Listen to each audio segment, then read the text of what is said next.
Welcome to the first CDBG Coronavirus CDBG-CV Technical Assistance Webinar for all grantees. Thank you for participating in HUD's programs and mission, and thank you for your input.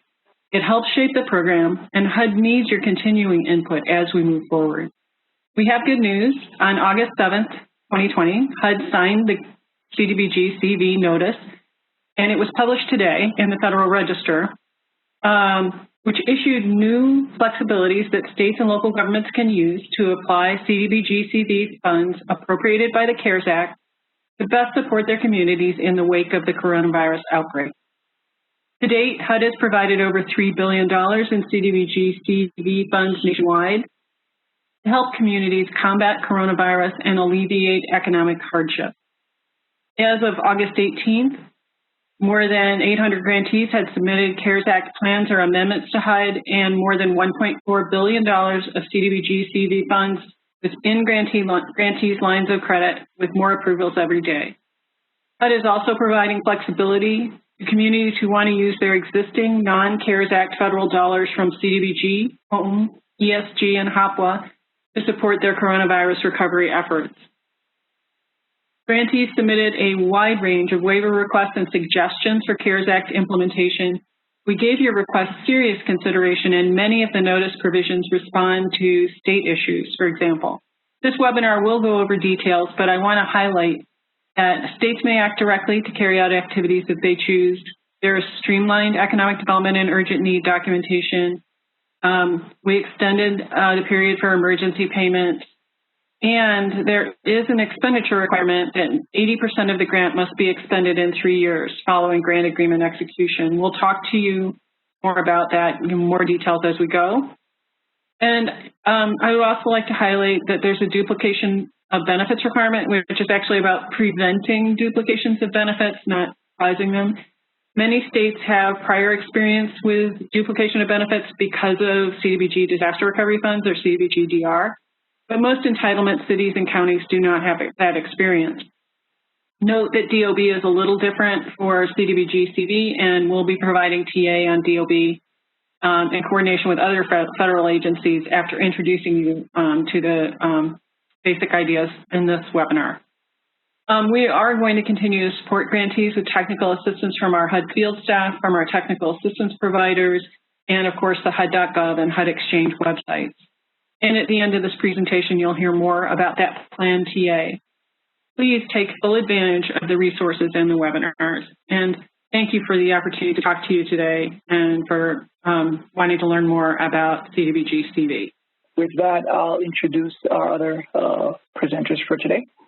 Also joining us on our panel are James Holman, Director of Entitlement Community Division, and Marian McFadden, Senior VP for Policy at TA Provider Enterprise Community Partners. Welcome, James and Marian. I'll hand it to you, Marian, to kick us off.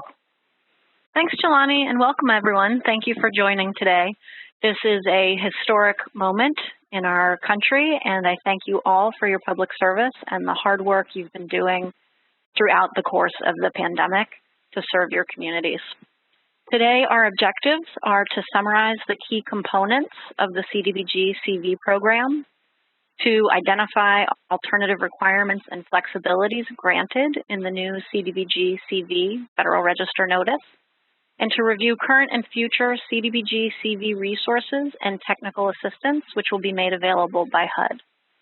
And additionally, of course, a goal today is to provide ample time to answer your questions and clarify components of the notice. Again, I want to highlight this is the first of many trainings and TA products that will be produced related to the CV program. And this webinar will be made available on the HUD Exchange. So if you want to go back to it, it's a resource that will be available to you. I'm going to start by talking about national objectives and an overview of the CDBG and CDBG-CV program. We'll touch on eligible activities, other program requirements. We'll talk about the special flexibilities for existing FY19 and FY20 CDBG grants. We'll talk about additional resources and give you some sense of coming webinars. And again, we'll highlight your Q&A. Now, Jesse, I'd like to hand it over to you for a brief overview of allocations and alternative requirements. Great, thank you, Marian. What would be a webinar if you didn't have a few technical, difficulties? We'll work through them together. Okay, so what we have here is you're seeing a slide that's showing you the basic ideas around allocations of CDBG-CV funds. If we walk you through, to date, it has allocated $3 billion of the $5 billion in CDBG-CV resources made available through the CARES Act. These funds are allocated using the existing formula CDBG methodology for the first $2 billion. And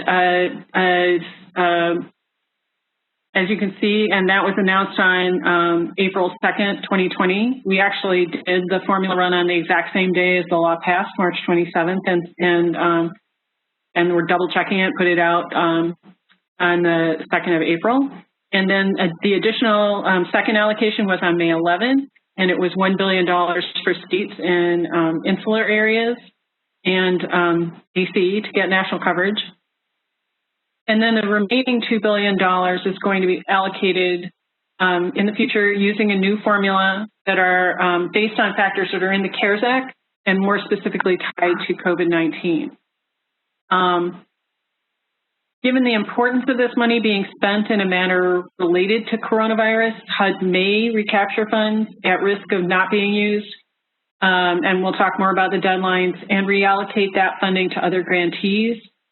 And TA will be able to available to assist grantees as part of their CDBG-CV implementation. Okay, so let's talk a little bit about the key CDBG-CV flexibilities and alternative requirements. And this slide gives you a nice sort of quick and dirty table of contents almost for the notice. So we're going to go into detail on all the flexibilities of the notice, but let's look at these alternative requirements and flexibilities included in the CDBG CV notice at a high level. So this gives you, there's components related to the action plan and citizen participation, national objectives, eligible activities, and other program requirements. So in the action plan, excuse me, the CARES Act expedited the citizen participation procedures via a 5-day comment period. We allow virtual public hearings during the term of your public health emergency. And the deadline to apply, instead of being August 16th, 2020, is August 16th, 2021. And the CARES Act did that statutorily. For states, there's also some requirements in the action plan that change that allow them to indicate in their method of distribution, they can include activities there that they're going to carry out directly. And they're allowed to do expedited citizen participation for their pass-through units of general local government. For those of you not familiar with one of our favorite terms, UGLUGs. So on national objectives, there's the overall benefit requirement is still in place at 70%. But we did drastically streamline the urgent need documentation. And we've done a lot with the documentation around low-mod jobs and economic development to streamline that and modernize it. On eligible activities, you have to demonstrate what in disaster recovery is called tieback. You have to show that every activity that you fund is preventing, preparing for, or responding to coronavirus. So that's an additional eligibility layer beyond regular CDBG. The public service cap was removed for CDBG-CV by the CARES Act. We have some additional economic development flexibilities, emergency payments, a time extension, and there's some implications for Section 108 if you have a coronavirus tieback. For states, obviously I already mentioned they can carry out activities directly, and they also can conduct activities statewide, regardless of entitlement status. And then on program requirements, There's kind of a, not exactly a hodgepodge, but things that people, that grantees asked for or that we knew would be necessary to meet the CARES Act requirements.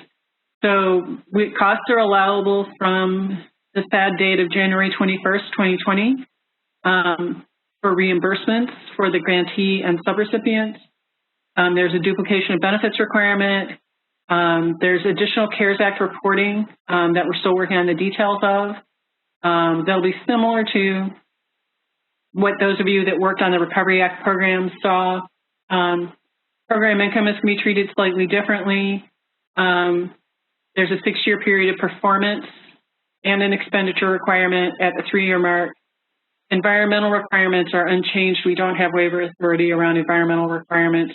And there's a reminder about citizenship requirements. We got a lot of questions on that.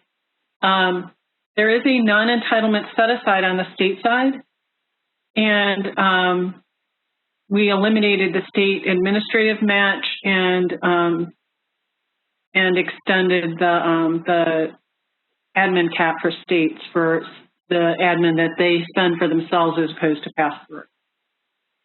So we're going to go into a lot more detail on these flexibilities, but this is just to give you a mindset of what this presentation is going to cover. Hey, Mary. Thanks very much, Jesse. Now we're going to move to talking about the national objectives and give you a broad overview of where we're heading with the CDBG-CV program.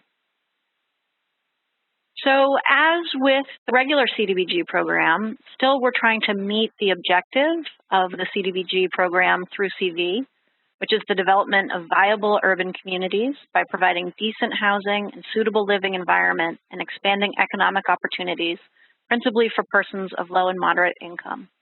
So the CDBG-CV program is built like the regular CDBG program, so we're going to be talking about the differences, but understand that it is truly a version of the CDBG program, not a new creation. And the core component that we're turning to first is that CDBG-CV grants are subject to the 70% overall benefit requirement. However, what's different here versus in your annual grants, the 70% is not going to be calculated by program year. It will be calculated based on a percentage of your total CDBG-CV grant and separate from your CDBG formula allocation annually. So the CDBG-CV grant will be treated separate from your annual allocation.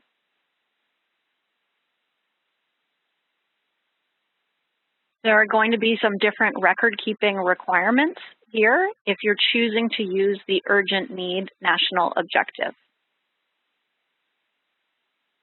Record-keeping has to address the following criteria. Is the activity designed to alleviate existing conditions? If so, it should be documented by activities to prevent, prepare for, or respond to coronavirus. That's the tieback that Jesse mentioned, and really the touchstone of all of your activities. They must be to prevent, prepare for, or respond to coronavirus. The next question is, does the condition pose a serious and immediate threat to the health or welfare of the community that is of recent origin or that recently became urgent? You can document this by an HHS public emergency declaration, federal disaster declaration, or state or local emergency declaration. And then finally, is the grantee, the UGLUG, unable to finance the activity on its own? And are there other sources of funds not available to carry out the activity? Again, documented by activities to prevent, prepare for, or respond to coronavirus. Again, looking for that tie back to COVID-19 to satisfy these requirements.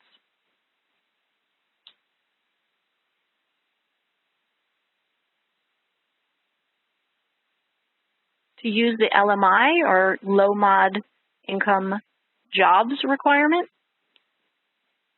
there's a location presumption of LMI status for job creation and retention.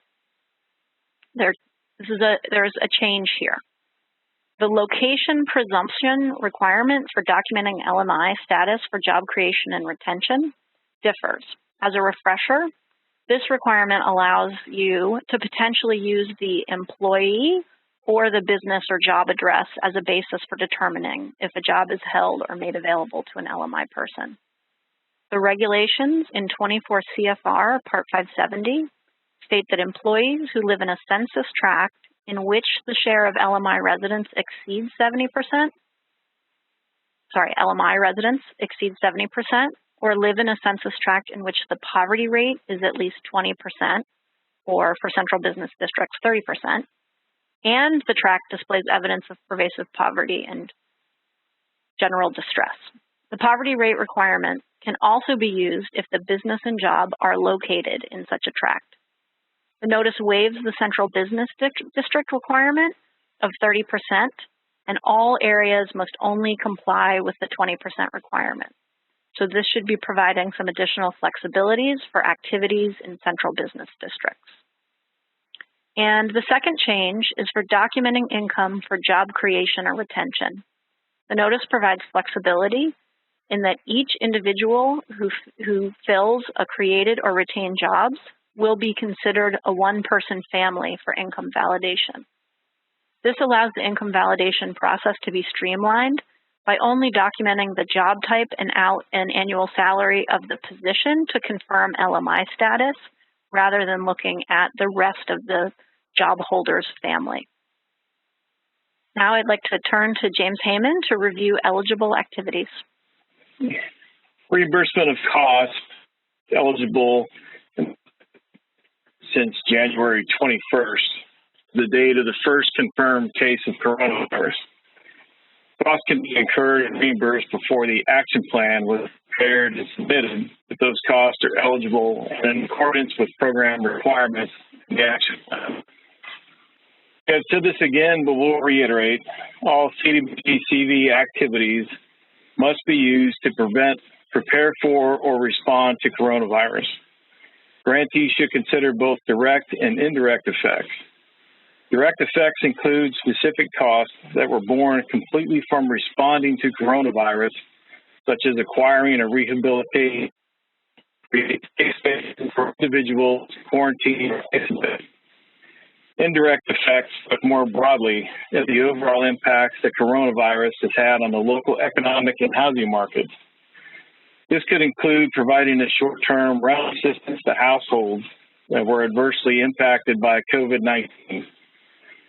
Examples of eligible activities include items such as acquisition of real property, economic development, housing-related activities, for enterprise assistance, public facility improvements, or public services. It's not an exhaustive list that we have on the screen. Rather, this is more of a starter for you. And of course, as a reminder, costs still must comply with the CDBG program and the flexibilities and alternative requirements included in this CDBG-CV notice. Given the profound and lasting impact that coronavirus has had on communities across the country, HUD has extended the period of emergency payments from 3 to 6 consecutive months. This will allow grantees to more holistically assist individuals and households that were impacted by COVID-19. Emergency payments can include a range of activities such as assistance for food, clothing, housing, or utility costs. As a reminder, these must be paid on behalf of the individual or family to the provider. All payments are to be made directly to the provider again, such as the landlord or the utility company. Next slide. For economic development, this notice removes the aggregate public benefit test requirement into the individual benefit test. As you see now, the cost per job is the threshold has been raised to $85,000. And as far as the goods and services to the residents of an area, that has been raised to $1,500.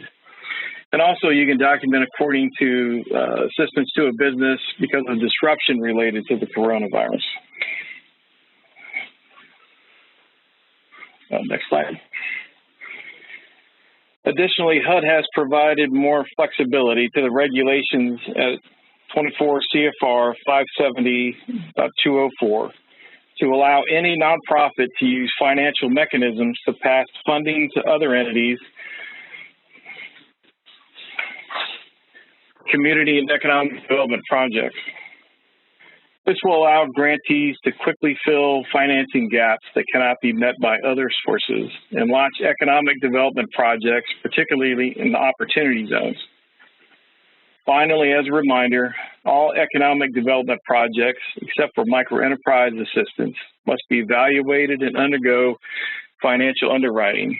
Grantees can use Appendix A of Part 570, or their own format or structure for basic financial underwriting and evaluation. Finally, the public service cap has been waived. This holds for formula grants as well, only when those activities associated with coronavirus. Next slide. Thank you, James.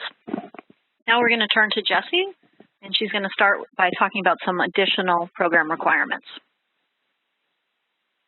Really, I didn't get to talk about the cool things like national objectives, but I'm going to come talk to you now about some of the other program requirements that that have changed or that apply.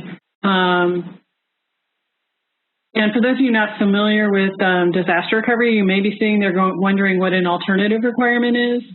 And it's like a waiver, but instead of removing a requirement, we're changing the requirement to one that fits better with the emergency supplemental funding. The law gave us that authority. So some of what I'm talking about is waivers, some of it is alternative requirements, and some of it is the CARES Act just playing through. So the outline of this section is that we're going to talk about responsible use of CARES Act funds, planning and administrative cost changes, treatment of program income, states acting directly, environmental reviews, Section 108, loan guarantees, and the implications for them, the period of performance, and the timeliness standard and how that's working for CDBG-CV and the regular program, reporting to the extent we know what it's going to be now, and duplication of benefits. Save the best for last. Okay? Go on the next slide, too. So let's talk about responsible use of CARES Act funds. Like formula CDBG grant, CDBG-CV funds are subject to review and monitoring by HUD staff. In addition, CV funds are going to require quarterly CARES Act reporting, as well as ensuring that duplications of benefits don't occur. And we're going to talk about both of those requirements in more detail in the presentation. But these are going to be funds that are subject to the normal risk analysis, monitoring, audits, and reviews as we go forward.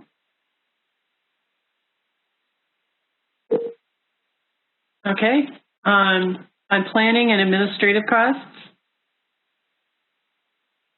And we have two different things, one for entitlements, cities and counties, and one for states.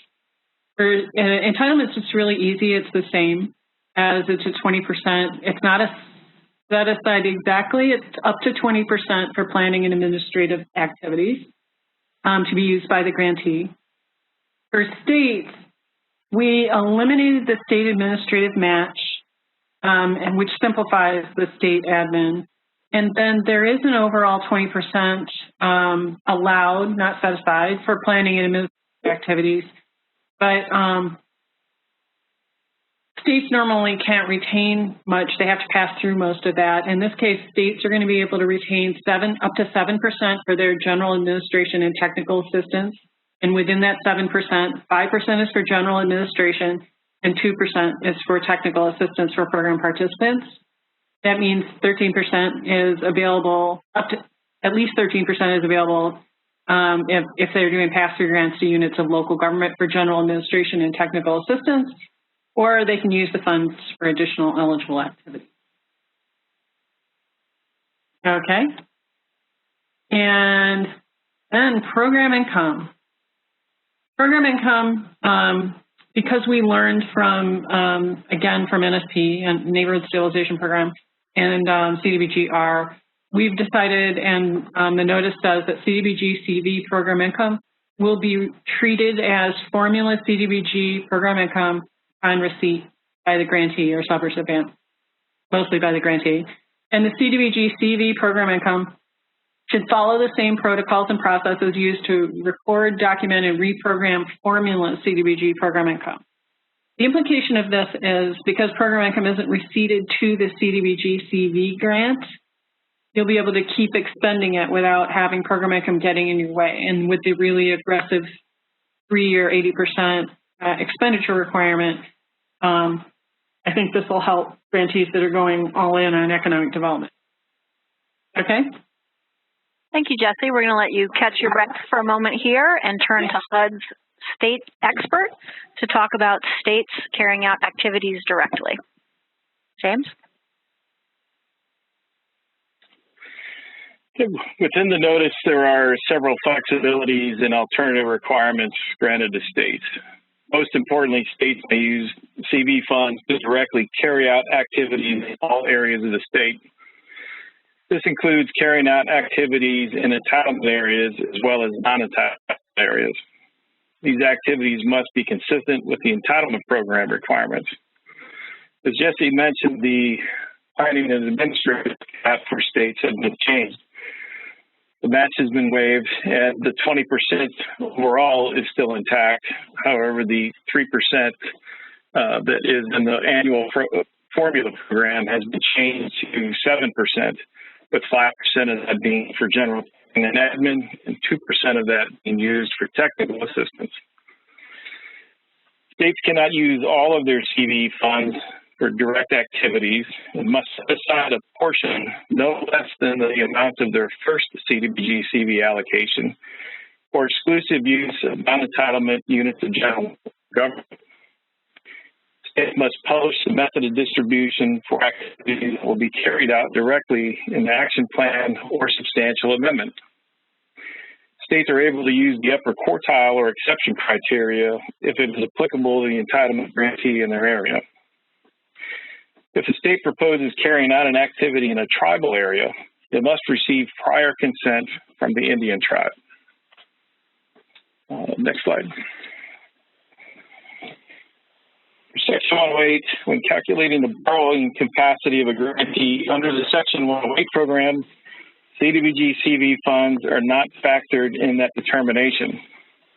Grantees may use CDBG-CV to make a direct payment on a component of the Section 108 loan only if the use of funds is to prevent, prepare for, or respond to coronavirus.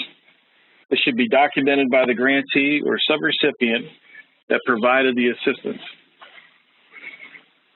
Next slide.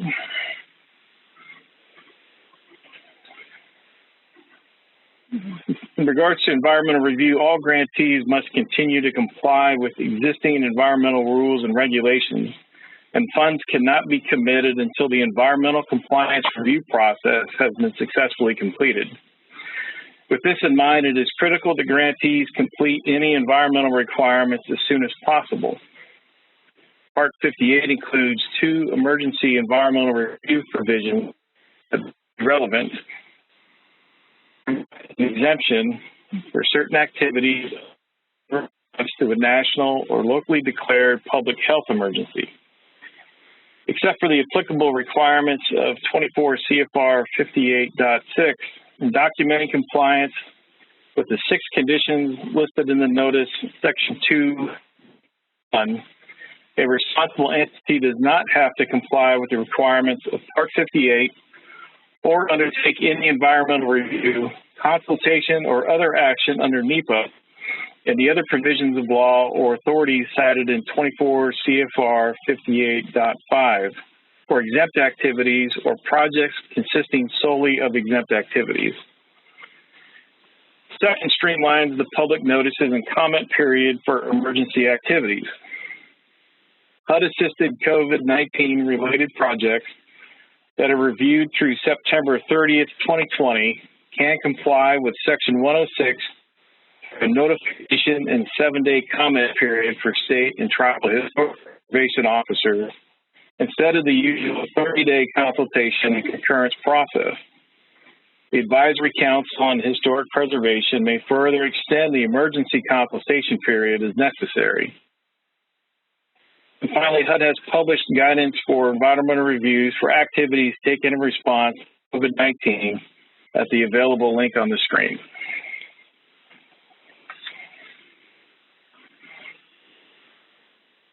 Thank you, James. As you've already heard, CDBG-CV funds have several new requirements associated with the period of performance, timeliness, and closeout processes. We'll discuss those now, as well as a little bit of additional flexibility around existing annual CDBG funds. So first, given the urgency of addressing the needs created by coronavirus and the impact on communities, the period of performance is shortened to a 6-year period. 80% of your CDBG-CV funds must be expended by the end of the 3rd year of the period of performance. Grantees that don't meet the requirement will be at risk of funds being recaptured. Given the shortened period of performance and the fact that program income converts to formula CDBG dollars, the timeliness compliance requirements of the annual program are waived. However, all program income will be included in calculations for timeliness determinations for the formula CDBG program. HUD is also waiving the grant closeout requirements at 57509 and instead requiring that closeout is done in accordance with 2 CFR 200.343. I know this is many years away and it's not top of mind for you all, but it will be important to keep the end in mind as you're designing your programs to think about how to make best use of the funds, including program income that comes in and any remaining funds over the years. So those requirements are limited to the CDBG-CV program. However, HUD has suspended corrective action, sanctions, and informal consultations around timeliness effective January 21st, 2020, given that grantees are operating under extenuating circumstances.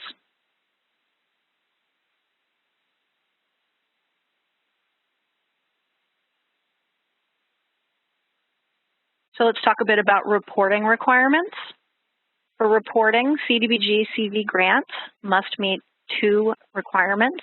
First, grantees must comply with the annual reporting requirements that are included in your CAPER. And second, grantees will be required to complete a quarterly reporting requirement, which was mandated by the CARES Act.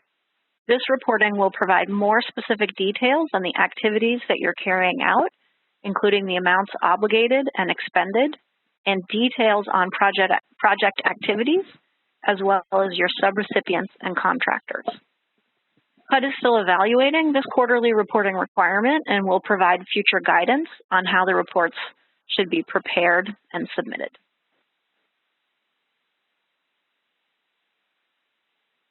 Next, we're going to turn to duplication of benefits. Those of you who have received CDBG DR grants for natural disasters will understand that this is a complicated topic, so HUD is working hard to make it clear for you to understand what these new requirements are. And there is going to be a future webinar coming, some future guidance for you. So please just take today to understand a little bit about this concept, but not feel that you totally have to master identifying and preventing duplications based on this quick overview. So this is a new requirement as applied to annual CDBG funds. So let's start with a simple question. What is duplication of benefits?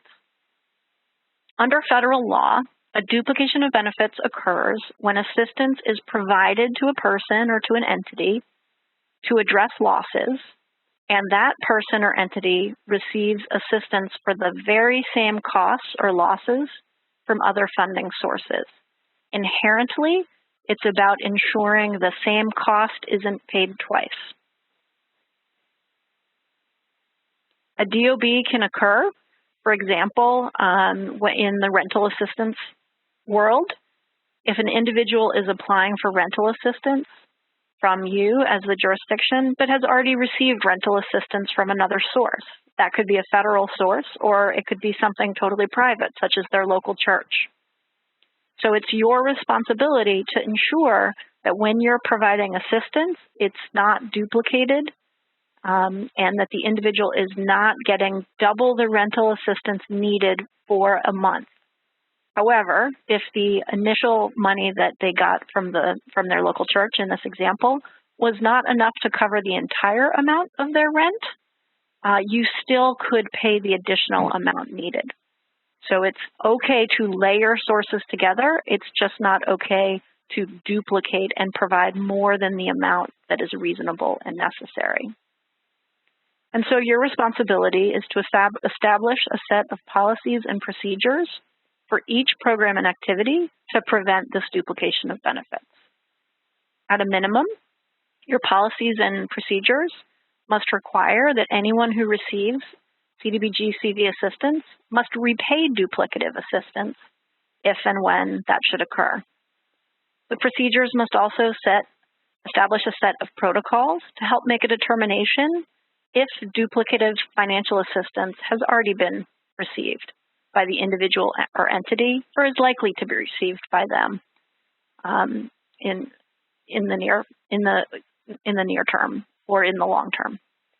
As a reminder, order of assistance is treated differently in the CDBG-CV program. So this is going to have meaning to those of you who've been disaster recipients, because there is a law requiring looking who provided the first assistance. You don't have to worry about that here. You just have to ensure that there is no duplication. So again, HUD's going to continue to issue new guidance on this topic to help you understand and comply with the requirement. Please remember, you should maintain documentation of all the other CARES Act assistance available that could create a duplication, so that you can determine potential risks of duplication. HUD has created a table of federal resources that can be modified to reflect your local assistance. And second, in doing your program design, target your CDBG-CV resources where you know there are existing gaps and areas of unmet need from other programs available to the community, so that you can ensure that you are not duplicating benefits already available.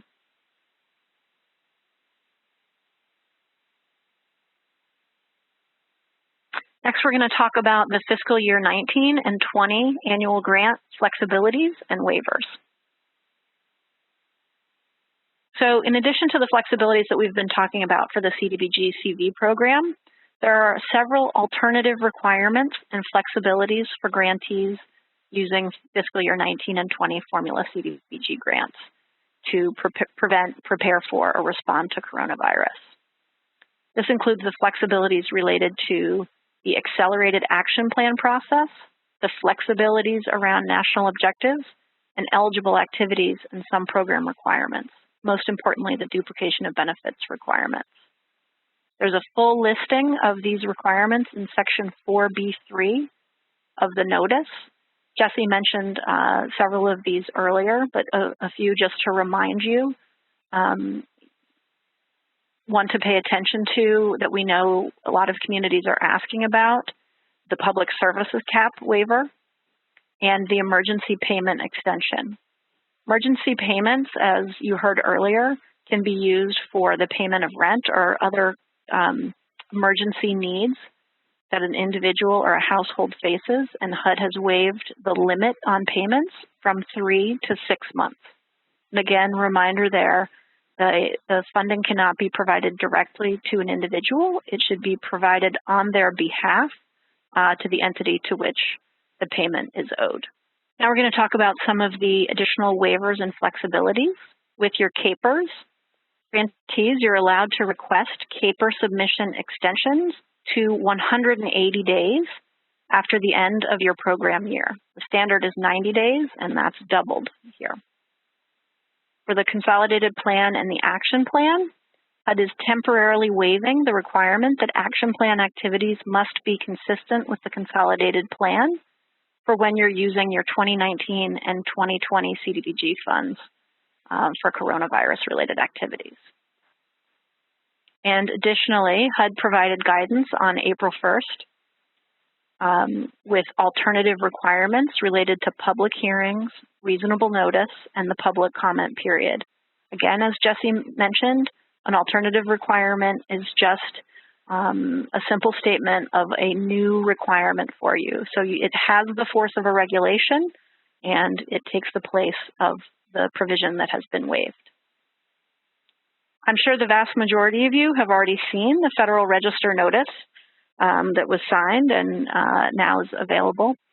As a reminder, you're able to submit questions on the CDBG program through the AAQ, and all of the HUD resources are consolidated and saved on the CDBG-CV website on the HUD Exchange.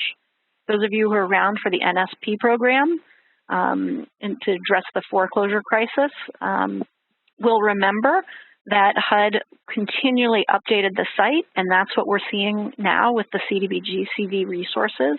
So it makes sense to bookmark these links and check on them frequently to see what's new. As we mentioned, there are going to be multiple upcoming resources and webinars for you. Remember that you can use the CDBG-CV Ask a Question, AAQ. There is available on-call technical assistance. And here you see a listing of multiple webinars that are in the queue and quick guides that are available or going to be made available. When you have questions and you can't find the answer to them by looking on the website, please turn first to your field representative. So work with your local field office to check on if there are additional resources available that you haven't found or to seek their help. They are trained up on this and happy to work with you to so that you can better understand your new flexibilities and the new requirements for CDBG-CV. With that, we'd like to move to question and answer period. And we have some questions that came in advance. So we'll start by working on those. And I would encourage you all to continue to put your questions into the chat box. So Jesse, I think the first couple of questions are for you. The first is a question from a grantee. Can a cost be considered coronavirus related even if we were already planning to do that activity? For example, if we plan to provide a public service grant to a nonprofit serving elders to conduct on-site computer literacy classes, but the organization pivots to bringing food to seniors so that they can shelter in place, is that okay? Thanks for the question, Marion. In general, CDBG-CV is for funding activities that prepare for, prevent, or respond to the coronavirus. So you can't automatically do activities you previously planned and assume that they meet the new CARES Act requirement. On the specific activity you asked about, you're serving the same population and the activity type is still public services, but it sounds as if the nature of the specific activity is different. You're running classes versus home delivery of food. For an entitlement, this should be a substantial amendment because citizens should be informed about how they may be affected and how they can benefit and participate. The new activity is related to preparing for, preventing, and responding to the pandemic. Public service is the eligible activity. The national objective is presumed LMI benefit under the limited clientele requirements. So it's very doable, but I think you have 5 days of citizen participation ahead of you. Great, thank you. The next question relates to the provision of rental assistance. If the financial impacts of COVID drag on for many months, will HUD consider extending the 6-month period allowed for making rental assistance and other emergency payments on the household's behalf? Gosh, we just made this waiver. HUD is interested in hearing from grantees and stakeholders, and we will be closely watching as the grantees set up activities and as funds are expended. We encourage grantees strongly to stay in contact with their field offices and share local experiences and needs. On this, personally, I would ask, has the grantee created a coordinated funding strategy for rental assistance that accounts for available CARES Act and state and local funding sources. It might be helpful to consider where the CDBG-CV and CDBG funding fits into the range of funding sources that will address rental assistance needs and help set a family up for longer-term resilience. Terrific. The next question is about income eligibility. When looking at a family's income, do we need to factor in unemployment insurance payments? Well, HUD's working on responding to this question consistently across programs. The FAQs, the Q&A for public housing authorities, PHAs, has about and been updated. The formula programs on community planning and development and CDBG-CV are part of that. Our Q&A is coming. However, I'd also like to mention that there's a range of moderate income benefit documentation options, presumed benefit, nature and location, and so in the CDBG regulations already, that might mean that you don't have to do individual income for every activity. So definitely want to talk to your field office, read the regs, talk to your field offices about that. But questions, they're numbered OC24 and OC25 on the most recent FAQs posted by Public Housing on HUD.gov's COVID page. So if you go to HUD's COVID page, HUD.gov's COVID page, which kind of insists on being paid attention to if you go to HUD.gov, and then jump to Public Housing, they have some FAQs posted on that page. So question 24 says, are the new $1,200 stimulus payments considered annual income? And the answer to that is no, because they're temporary and non-recurring. And then 25 covers the 3 different kinds of unemployment benefits. And it asks, should PHAs cover regular unemployment benefits as income or unemployment from the CARES Act? And regular unemployment benefits will continue to be considered income. They are considered income now. So that's going to continue. The Section 2102, which is EUA, pandemic unemployment assistance, is included. It's a expanded benefit that is essentially unemployment insurance. Section 2104, which is the FPUC, Federal Pandemic Unemployment Compensation. Most people know it as the $600 a week. That is excluded because it's temporary and, you know, at this point, non-recurring, likely non-recurring. And then the Section 2107, which is the PEUC, or Pandemic Emergency Unemployment Compensation Program. So you thought there was just one, but there's all of these. It allows a regular unemployment compensation to receive up to an additional 13 weeks of benefits, and that, because it's regular, is included. And we'll be getting our Q&A as soon as we can. Great. I'm sure grantees will be looking forward to seeing that in writing, since it's such a complex answer to such a simple question. Well, the next thing is that Public Housing has it out. It is public housing specific, but they do cover all the different kinds of income and the reasoning. Terrific. Thank you. So question about the public service cap. Is it removed only for the use of funds that are directly responding to preparing or preventing the coronavirus? So is it also a question, to put it another way, is it that public service cap available for fiscal year 19 and fiscal year 20 funds that are not coronavirus related? Well, let's look at it the other way. Build your stack the other way. You can build up to 15% with activities that are not pandemic related. But anything that is more than 15% has to be prepare, prevent, respond in the regular grants for 19 and 20. Okay. Thank you. But I mean, that's the way I would do it. Mary and I have a long-running joke about math, guys. Okay, so I think we're seeing that we need some clarification around the state use of their funding for entitlement versus non-entitlements. Could you just talk through that rule again? Well, what the CARES Act did was it said that the calculation of the second allocation that was just to states could be used throughout the state, regardless of entitlement status. And so that amount, because grantees are not getting, just because there's 3 allocations, they're getting 1 grant. But the amount of the second and third allocations can be used throughout the state as if the state was an entitlement, and probably the model to think about is an urban county.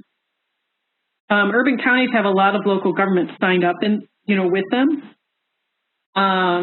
And they sometimes subgrant to the local governments, and the local governments carrying out activities, and sometimes the urban county just acts directly. For example, if they're building water and sewer or something, or they're doing a service that crosses boundaries, they'll offer it throughout the urban county. And what we did was enable states to act that same way. So if an urban county was to give funds to, provide benefit inside an entitlement,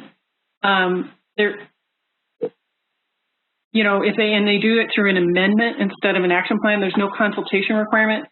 Consultation is probably still a smart idea to make sure that there's no duplication of benefits, that the entitlement isn't trying to fund the exact same thing the state. Thank you. And we do have some duplication of benefits questions we'll get to. But first I wanted to ask about the expedited citizen participation procedures. Yes. So we know that the public comment period has been reduced to 5 days.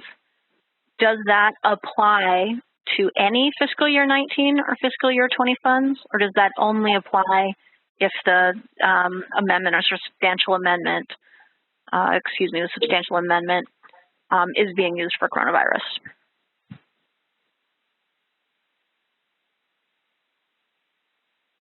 Give me a second, I got a cough. Sorry about it.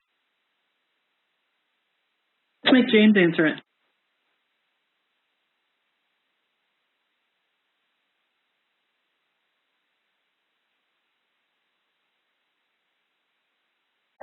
James, I had to throw you in there. My tick went off and I started coughing. The answer is, if the grantee submits with an amendment or an action plan that includes a coronavirus funding component, then that action plan or amendment benefits from the streamlining and can move ahead with the 5 days.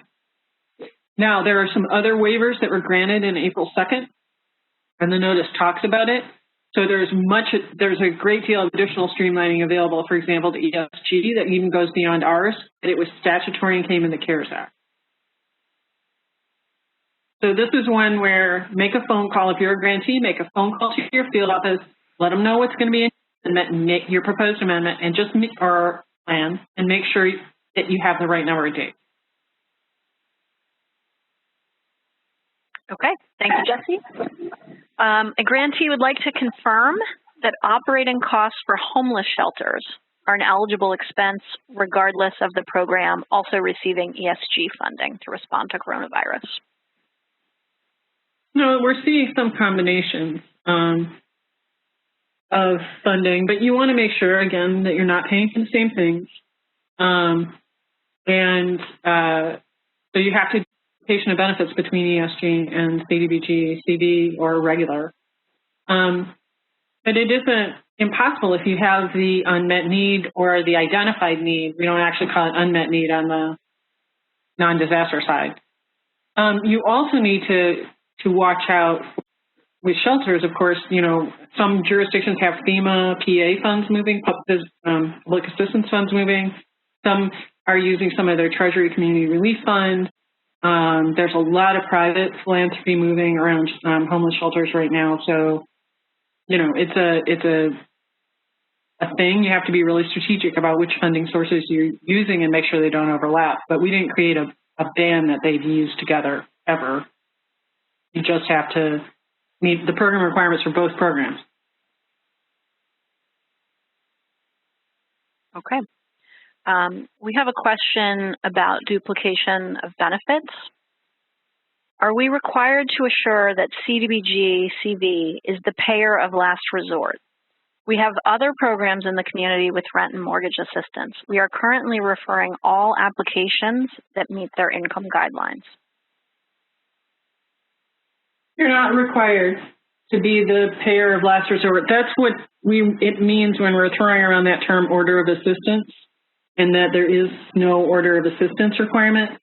But because CDBG-CV funds are flexible beyond most of the other funds in play here, you want to try to use, just strategically, not as a requirement, you want to try to use single purpose funds for that single purpose before you put something that could be used for multiple things in there most of the time. So, it sounds like you've picked a good program design. Use the single purpose funds that'll pay rental assistance before you move with some, your money that could also be off doing something else like small business assistance. And I know this is an issue that will be explored further when you do your duplication of benefits guidance and webinar on what the grantees need to do to ensure that their policies and their procedures are in place to prevent duplication of benefits if they do want to take the chance, if they want to provide funding, even knowing that there are other related community programs available, given the scope of the need. Right, and I don't see it as taking a chance, right? Because with a formula block grant like CDBG, or with the Treasury funds, which are essentially a block grant, those funds aren't for that purpose until you commit them for that purpose. So what you're looking for is our funds committed for the purpose that you're already committed for the purpose that you're diving in for, and that makes them available. If you have an organization that's committed to cover costs but they haven't raised the funds yet, sometimes you're filled us, and we'll talk to you about that. But look for the funds that are committed or nailed down some way and are really on their way in. Look for applications that are in that have a good chance of getting, like FEMA public assistance, a good chance of getting funded, and move around that really carefully. A lot of the other funding sources seem to have match requirements that we're seeing, and CDBG-CV can be used for match requirements if the activity is, other activity is otherwise eligible. So, there's a lot of, if you do the smart thinking up front with your program design and steer out of the way of other funds, you're going to have far, far fewer problems on the back end. Okay, I think we have another sort of duplication of benefits question.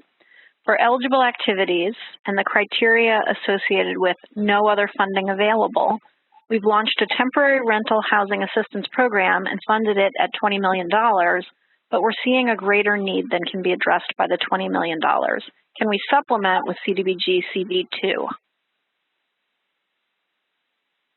CDBG-CV2 is state funding. This is an unusual question, I guess. We think of it as all one grant, right? So I'm not thinking of each allocation. You can amend your action plan and add more funds to an activity and go through a quick amendment of your amendment you submitted by amendment or amendment of your plan. So long as you still have grant funds, you have to make those tough local choices as a grantee. I'm not really sure how else to get at that question, but you can, if you've run out of money from the source that was paying and you still have need, that's how you do duplication of benefits. You figure that out, that there's still need. So another question from a state. Does CV2 have to have its own set aside for non-entitlements, or can states satisfy their non-entitlement allocation using just CV1? Once the allocations are made, it's all one grant. HUD isn't separating them. When you get a grant agreement for your CDBG-CV, it's just going to show a total amount. It isn't going to say this much for CV1 and this much for CV2. What the notice says is of the total amount you end up getting, you're going to have to set aside an amount equal to the first allocation for non-entitlement. It doesn't tell you that it has to be, your first dollar or your last dollar. It just says that out of the total grant funds that you get, 1, 2, and 3, the one grant you get, you have to use, there's a set aside of an amount equal to the first allocation for non-entitlements for their use. And here's a nuance on that. The non-entitlement could come back to the state and say, you are running a small business program, will you administer my amount for me? We went out to our citizens, we want to do small business, but we can't stand a program up that fast for it. You're running one already, will you spend this in our jurisdiction? And they can enter into an agreement and do that. And this is a way of thinking about, this happens in urban counties all the time, right? So this is the analogy, and this is what we're trying to set up, is that states could function that way if non-entitlements come to them. Thank you. Could you please speak a little bit more about the type of documentation you're looking for to support the urgent need criteria? Yes.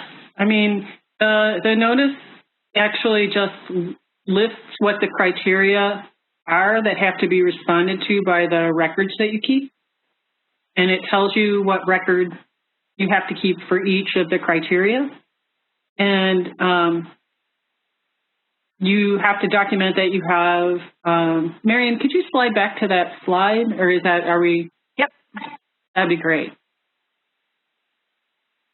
I want to use the right words. I tend to talk to myself in shorthand. So these are the criteria. So you have to have a record that shows that you have an existing condition to respond to, and document that your activity is responding to it. We said that you can just document this by the activity is to prevent, prepare for, or respond to coronavirus. You have to keep that documentation for every activity anyway. So, that one piece of narrative documentation takes care of both requirements, urgent need and the CARES Act requirement. Criterion 2, do you have a condition that poses an immediate threat to the health or welfare of the community that is of recent origin or recently became urgent?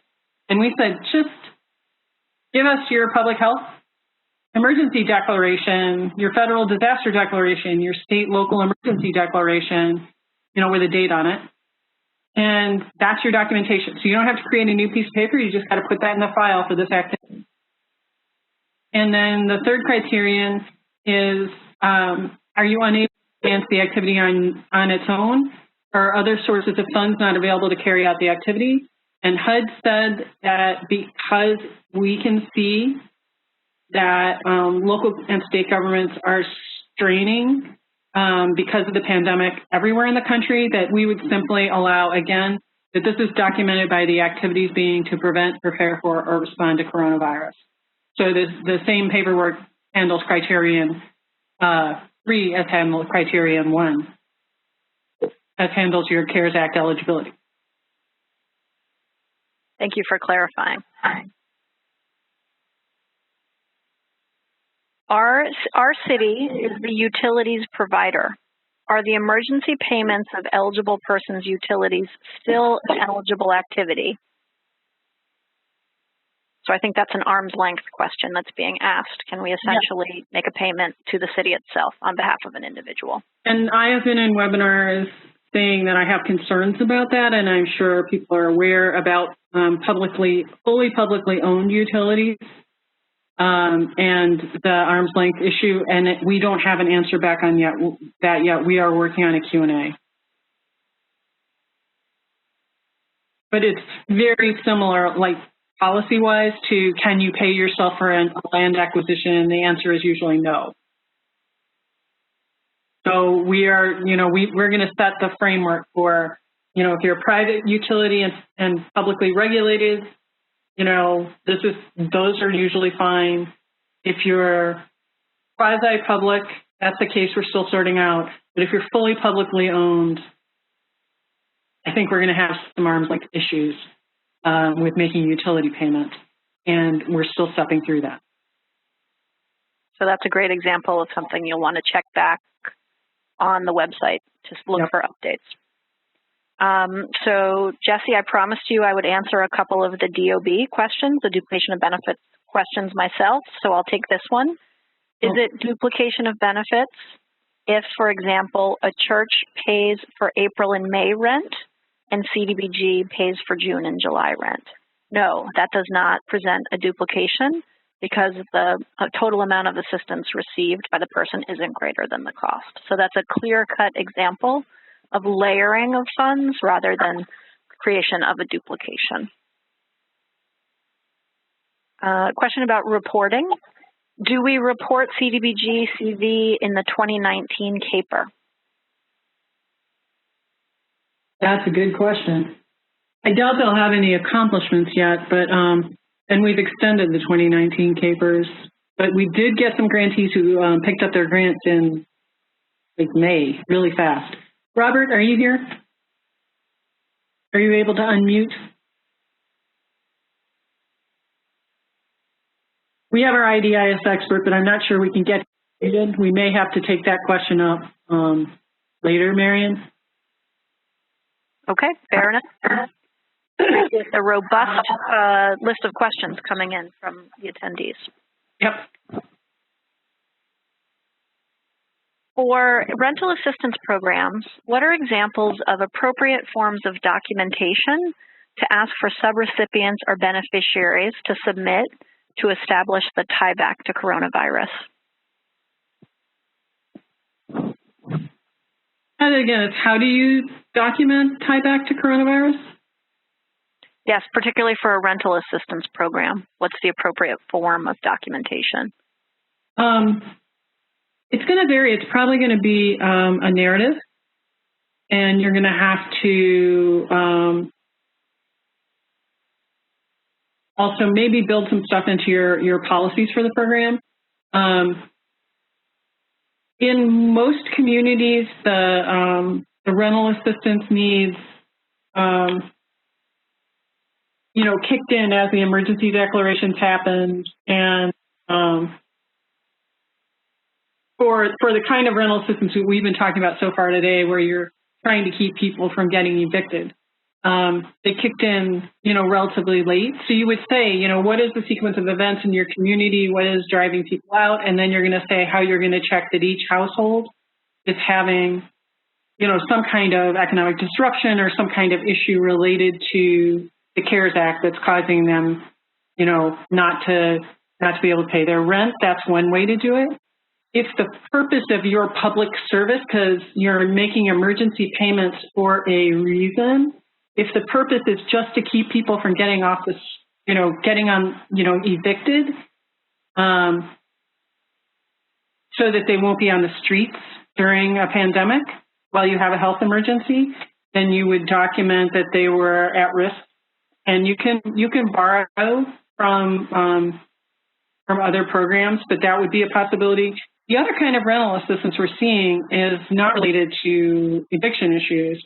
It is related to overcrowding, where there are people who are essential workers and get exposed and don't have any place to go to quarantine themselves that wouldn't expose their people at home.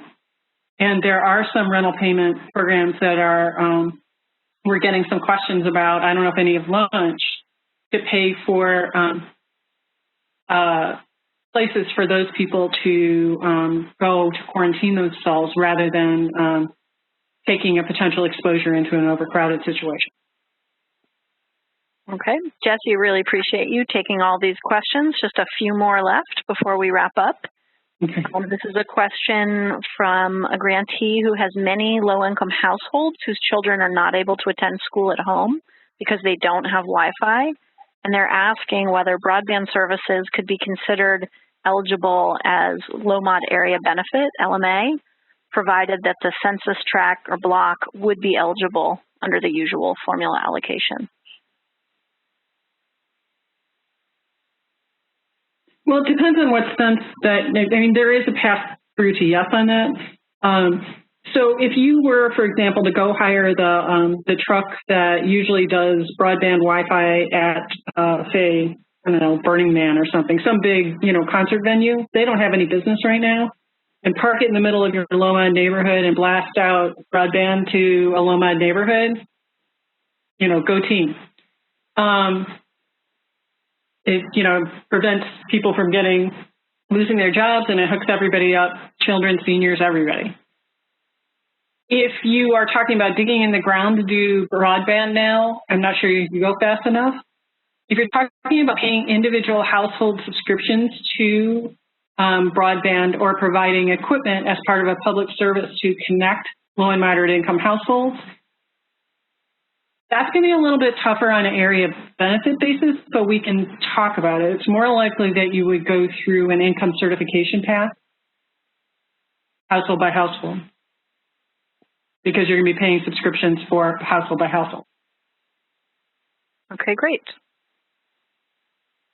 If we are utilizing CDBG-CV funding for economic assistance and to microenterprise under the LMI national objective, but we also want to provide economic assistance to businesses under the urgent need national objective to have more reach, is that acceptable?